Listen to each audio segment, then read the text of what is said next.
मेरा मतलब है वो तुम्हारा शौहर है, उसके भी कुछ हुकूक हैं तुम पर। बेटा देखो ना, सोचो अगर तुम अदनान से कहो कि तुम माँ बनने वाली हो तो वो खुशी से निहाल ही हो जाएगा। हाय माशाल्लाह। अच्छा अम्मी ठीक है, अभी इस मौजू को बंद कर दें।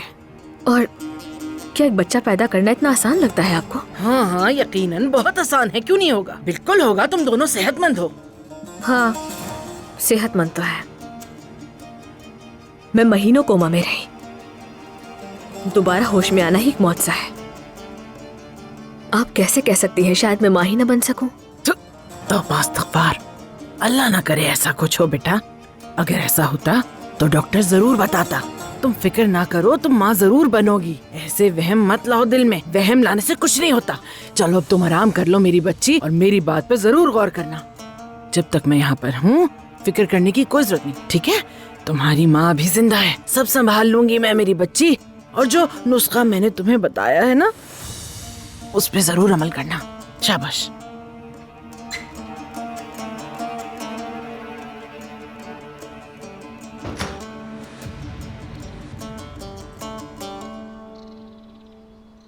हाँ डॉक्टर साहब, मैं हूँ, मैं हुरिया।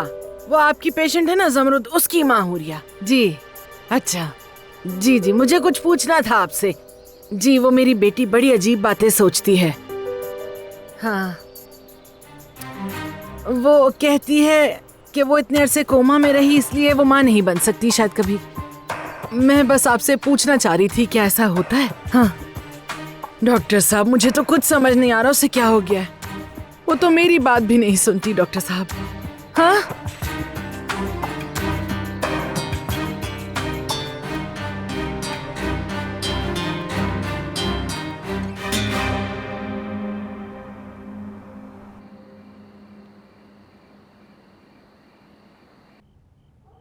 कितनी अच्छी तस्वीर बनाई है तुमने। ये कौन है ईशा? बाबा है मेरे। अदनान साहब आइए देखिए, इसने आपकी तस्वीर बनाई है। आप नहीं है, ये है मेरे बाबा।